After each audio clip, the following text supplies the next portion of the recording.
Should marijuana be legalized? We'll debate the pros and cons right now. In the anti-legalization camp is actor Stephen Baldwin. And on the pro side is Congressman from Texas, Ron Paul. He was a presidential candidate, and Paul has sponsored hemp-related legislation. Gentlemen, round one. Okay, what's your reaction to the hoo-ha over the Phelps photo? Ron? Oh, I'm sorry, over the what? Over the photo, the Michael Phelps photo. What was your reaction to all of that? What happened with Michael Phelps? I mean, he basically lost a lot of his endorsements. On Phelps, well, the whole thing, I think, is a mess. It's outrageous. I think we're getting carried away with the whole war on drugs. That's how silly the whole thing gets. Drugs are very dangerous, but there's a lot of things that's very dangerous. The question is who should regulate danger? Should we assume responsibility for ourselves, or should the government take care of us? And I don't believe in the nanny state. If you do have regulations and laws, they should be at the state level, not at the federal level. We didn't even have a federal law up until 1937, and here we are. We have spent hundreds of billions of dollars in a very unsuccessful attempt to regulate drugs, and you have all these weird examples. That's one example you mentioned, but what about a sick person dying with cancer, goes out and uses marijuana when it was legalized in a particular state like California, and the feds come in and arrest them? I mean, there's so much violation there of common decency and the Constitution, and it makes no sense. The drug war is a total failure, and the federal drug war ought to be revisited and, for the most part, gotten rid of. Okay, Stephen Baldwin, hi. You're against legalizing marijuana. Why? Well, it's a little bit ironic. I could see why Jimmy wanted to rush out of there so quickly. Here you're looking at an actor that has starred in two very popular marijuana films, Half-Baked and Biodome. And, you know, here I am bringing a faith-based conservative perspective to this issue. And, you know, obviously, Joy, there's a lot of common sense that needs to be included in this conversation. It's a very simple reality. Marijuana leads to doing worse things. That's just a fact. I don't care what anybody says, what the debate is. When you smoke marijuana at a young age, it'll usually lead to alcohol abuse and harder drugs. So right there, I mean, that's one reason why it should not be legalized. We've heard that for years, that it's a gateway drug. What do you say to that, Congressman Paul? Well, I think that's silly. Probably the most addicted drug in the country, in the world, is nicotine. And nobody talks about nicotine being a gateway drug, so there's no sense to that. And besides, it's not nearly as addictive as alcohol. So if you're a consistent person and you think the government should be regulating personal behavior, you have to be for prohibition of alcohol. And when you look back and throughout history and what happened to that was a total disaster. It created the Al Capones.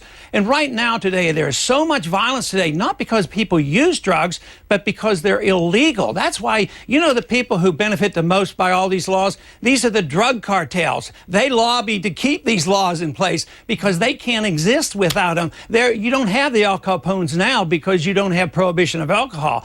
Prohibition is what is bad. And this does not mean we endorse personal behavior that is not beneficial. It just means who regulates personal behavior, and it shouldn't be the state. There's no benefits to it. It's just like regulating church behavior or religious behavior of any sort. So I see no purpose in doing this. Okay, Stephen, we'll get back to you when we return. Okay, more Baldwin versus Paul. Okay, we're back. Stephen, let me ask you a question. Congressman Paul brought up the whole idea of medical marijuana. What is your response to that? People have glaucoma, they're nauseous from anti-cancer drugs. What do you say to that?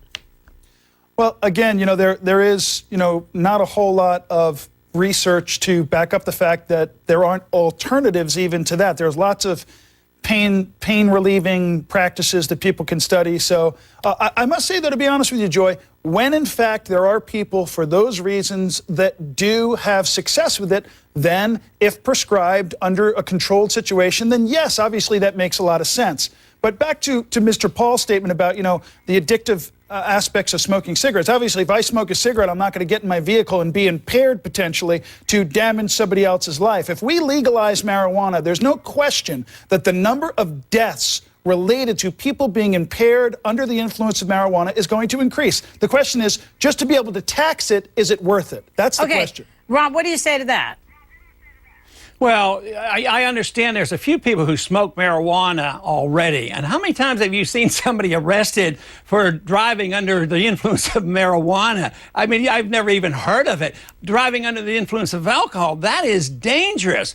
But people shouldn't do that, and they should be responsible. But you can't get more people smoking marijuana. It's just that what is so bad is the war on marijuana, putting people in prison. They can be caught using drugs for the third time, never committing a violent act, and putting them in prison for life. And yet rapists and murderers can get out. And if you think of all that expenses, you're talking about hundreds of billions of dollars that get spent on this. And people usually who get sent to prison for nonviolent drug use come out as violent criminals. So it makes no sense at all to pursue this method, because marijuana is not going to increase car accidents. Let me tell you, that is not the case. I would think that it's hard to detect if you're high on marijuana when you're pulled over by the police. There's no breathalyzer test. So how would we know what effect it has? Well, but Go ahead, Ron. Go ahead, Mr. Paul. Go ahead, Ron. Well, that's a possibility, but even under today's circumstances, nobody gets arrested for it. And the alcohol is the real culprit and the real problem. And yet we have people in Washington, D.C. who drink a lot of alcohol, let me tell you, because of political reasons. They're scared to death to vote to legalize the growing of hemp. Hemp has nothing to do with smoking marijuana. And because of this obsession on the drug war, we can't grow hemp in this country. We send the hemp growing up to Canada, then we buy the products that we make from hemp. So we export our jobs to Canada. Hemp is a good product that we prohibit from being used, and it was legal up until even after World War II. We were allowed to raise hemp in this country. This is how hysterical this war on drugs has gotten. So the sooner we come to this realization, someday, actually, I'm optimistic about this. I think this country is going to wake up like they did in the 30s and say, hey, you know, prohibition didn't work. Alcohol's a horror. It's made things worse. It's caused a lot of crime and a lot of violence. It's about time we just do this. Get rid of the prohibition. Let the regulation go back to the state. Regulate it like alcohol. And with the real regulation come from the individual and also from the family and the parents and the community. That's what prevents drug use, not some federal thug coming in with guns and arresting some kid and throwing him in prison for life. That makes no sense whatsoever. Are you saying that there are a lot of alcoholics in Congress? Is that what I heard you say? No, I didn't say that. I said there's a lot of. I said there's a lot of people in Congress who drink a lot of alcohol. Let me ask you something. and they won't vote to legalize I have a question. Hemp. They won't even let us write. They won't even let us raise hemp because they're afraid of the political consequence. Is there any drug you would not legalize? I have a question. Ron, I just want one more question to Congressman. Is there any drug you would not? Do you want to legalize all drugs, heroin included? Well, I want to go back to a previous time prior to 1937 when the states did the regulating. And I don't advocate giving marijuana to 10-year-olds walking in the store, but the kids now can get more marijuana with all these laws easier than they can get alcohol. So the states have every right to regulate and legalize and allow people to use these things. We're running out of time. Stephen, I'm going to give you the last word before we go. I'm just curious, Joy, do you think that there's a lot of marijuana smoking Ron Paul supporters? I'm just wondering. Have you ever smoked a joint, Ron? Congressman Paul, have you ever smoked a joint? You know, this is the truth, and most people believe what I say. I have never seen anybody smoke marijuana, and I have never been in the same room with it. Okay, thank you very much, you guys. Go to CNN.com. To me, it's the issue of freedom of choice. To comment about this show or any